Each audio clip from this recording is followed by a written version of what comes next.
Hi, this is Rabbi Hershen, and I'm about to rehearse my second day sermon. We are recording this. Clearly, I am not giving this live, as we do not record here at OVS on Shabbat or on Yom Tov. And so this is a practice run-through, and clearly I'm not dressed for the occasion either, but it is our hope that we can use this recording of this practice to have some kind of record of what I said on the second day of Rosh Hashanah, 5781. Shana Tova. There's a famous story told in the Talmud that goes like this. Rabbi Chia bar Abba was very ill, very, very sick. And a dear friend of his, a teacher of his actually, Rabbi Yochanan, came to see him. When Rabbi Yochanan was there, he asked Rabbi Chia bar Abba, he said, so, how does it feel to be sick? Is it dear to you that you're sick? Meaning, does it feel good to be sick? And Rabbi Chia bar Abba said, no, I hate being sick. I don't need this. This is horrible. Rabbi Yochanan took Rabbi Chia bar Abba's hand and stood him up and restored him to health. Sometime later, Rabbi Yochanan himself became ill. Another rabbi, Rabbi Hanina, came in to visit him. And Rabbi Hanina asked him that same question. How does it feel to be ill? Is it dear to you? And Rabbi Yochanan said, no, it's horrible. Can't stand this. And Rabbi Hanina gave Rabbi Yochanan his hand, stood him up, and restored him to health. Now, the Gemara asks a very pointed question at this point. How is it that Rabbi Yochanan was able to heal Rabbi Chia bar Abba, but he could not heal himself? Why did he need another person to heal him? And the answer given is that a prisoner cannot release himself from prison. In other words, one cannot heal oneself. He needs the assistance of another. He needs people in his life to help him become restored back to health. What the story does for us is it reminds us that no individual is an island. No person exists by themselves. We need each other in our lives to make us whole, to restore us back, and to give us a life worth living.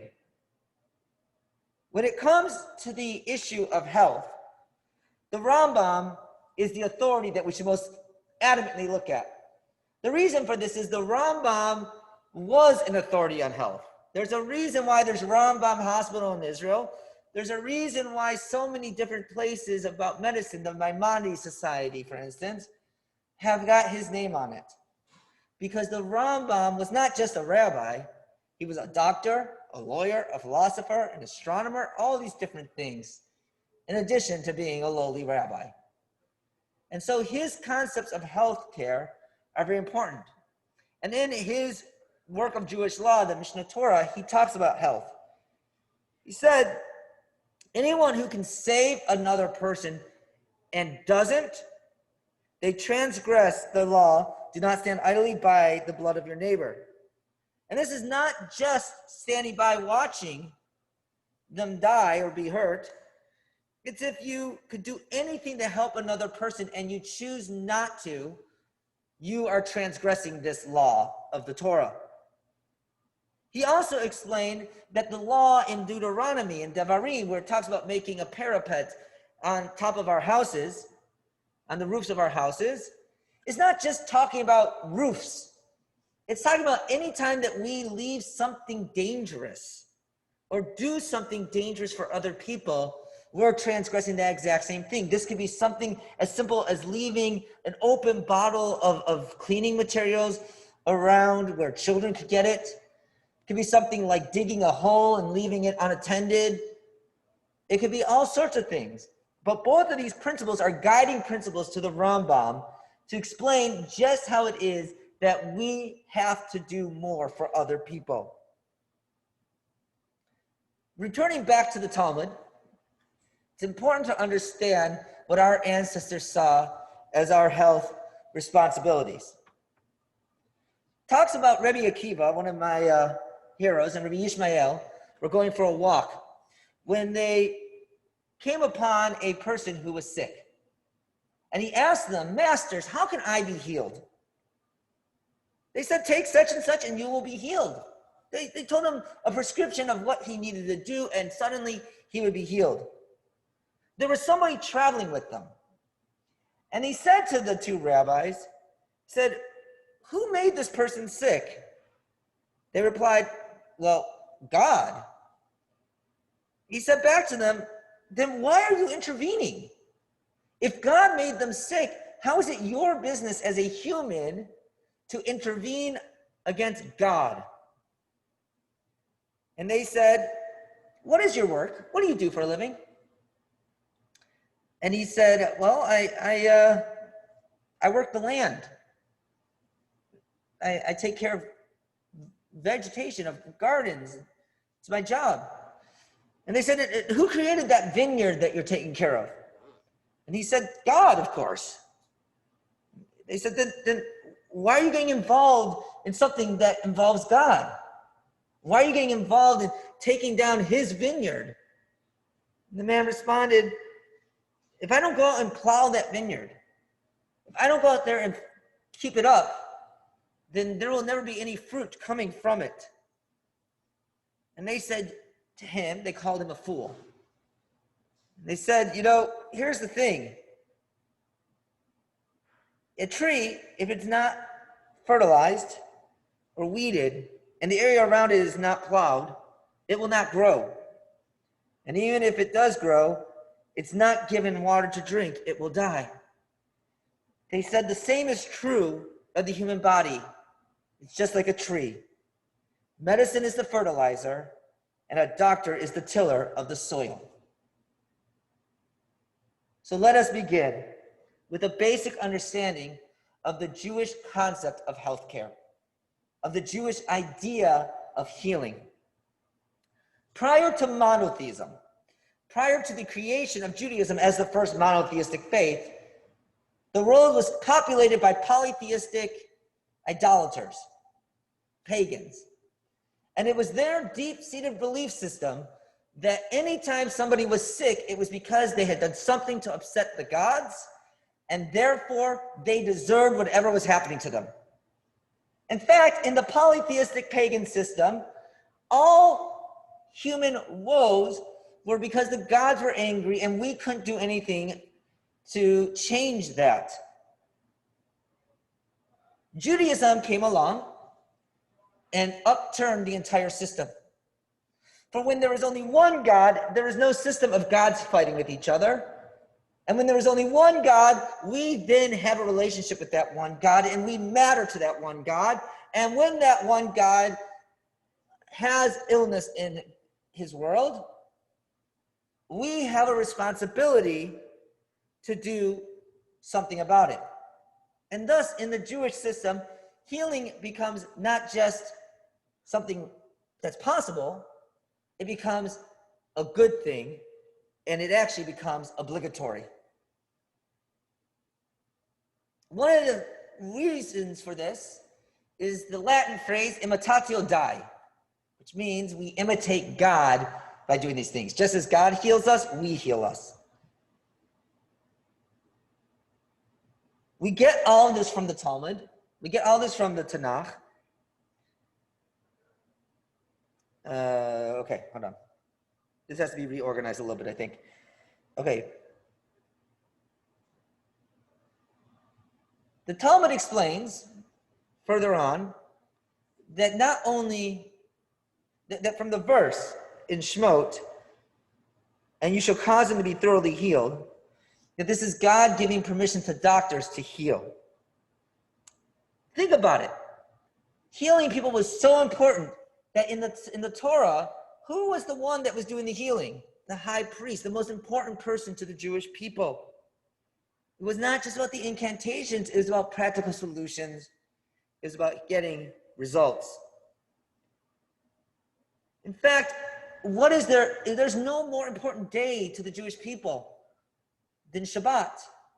And yet, we as a people accept that Shabbat can be put to the side for the sake of the health of people. There's no greater day of the year to our people than Yom Kippur. And yet, a pregnant or a sick person is able to not fast because their health matters more. Life is so sacred to the Jewish people, to the Jewish tradition, that life comes first. It's for this reason that when it says in Vayikra 18:5, "Ushmartem et chukatai mishpatai asher ya'aseh otam ha'adam v'chai b'hem ani Hashem." You shall keep my laws and my rules, by the pursuit of which man shall live. I am the Lord. And the rabbis add that we shall live by the laws and not die by the laws. We have a responsibility to live and never chase death. We are all in this together. That is the moral of the first story. Rabbi Yochanan had to help another person become whole again, but could not make himself whole because he needed someone else. We all need other people. Think about the great Noah. This room is meant to make us think of Noah. It's meant to be designed like Noah's Ark. He built that ark. Now, it was a big ark. He got on the ark. He was saved.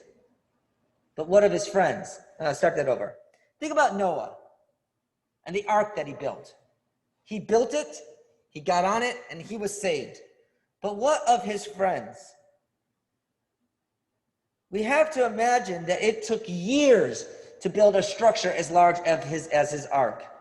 We have to imagine that it is impossible that no one else saw what was going on. And we have to imagine that it is absolutely impossible that no one said, that nobody didn't say, that someone had to have said to Noah, "What are you doing?" You know, this often reminds me, when I think about this concept, of the movie Back to the Future. When Doc Brown was getting ready to send Marty back to 1985, he was putting together this elaborate system to make everything work. And a police officer asked him, "Doc, what are you doing?" And he told him a weather experiment. To me, I think of it as the same way as when Noah was building this ark for weeks and months and years. A friend must have come by and say, "Hey, Noah, what are you doing?" What's he going to say? Did he tell him the truth? "You're about to die and I'm going to live"? Or did he lie to him and say, "I'm just building a boat for my family"? We'll never know. But it is because of this basic idea that the rabbis question Noah's morality. Was he a moral person? One rabbi famously called him a tzaddik, a righteous person in a fur coat, meaning that the reason that we wear a fur coat is to be warmed up, of course. And we can do that. We can put on a winter jacket when it's cold. But there's another option. If we need to be warmed up, we can always light a fire or turn on the heat. And the majesty of that is that it doesn't just warm us up, it warms all of those around us as well. Noah knew the world was about to be destroyed and didn't act. He didn't do anything for other people. He only saved himself. And that is problematic. We have said it time and again. We are in this together. It's on our sign back there. How do we end COVID-19? By socially distancing, by staying home, by washing our hands, by wearing a mask. All of these are about individual responsibility for the good of theirs and others. I love the mask because it encapsulates Rabbi Yochanan helping other people. It encapsulates Rabbi Akiva explaining the need to allow for healing. And it also answers Noah, who didn't act for others. We have an obligation to save lives. We need to do this. I don't wear a mask to save my life. I wear a mask to save your life. That's the ultimate act of religiosity, the act of saving other people. And so what can we do? Well, we have made our own OVS masks, and you can buy one. They're going to look just like this. And they're going to be $18 each. They say on them, anyone who saves a life saves all of humanity. They'll be available for purchase hopefully before Yom Kippur at $18 a piece. The proceeds, some of the portion of the proceeds will be going to Feeding America, an organization that takes care of people who don't have food on their table. And we all know that COVID-19 has exacerbated that a great deal. So I ask you, how are your afflictions? As Rabbi Yochanan asked at the beginning of this sermon. They are terrible. None of us enjoys what's going on. I tell you, give me your hand and I will raise you up and we will be healed. Together, we will stand up. Together, we will get past this. Together, we will be able to gather together once we all step forward and help to heal our broken world. Shana Tova.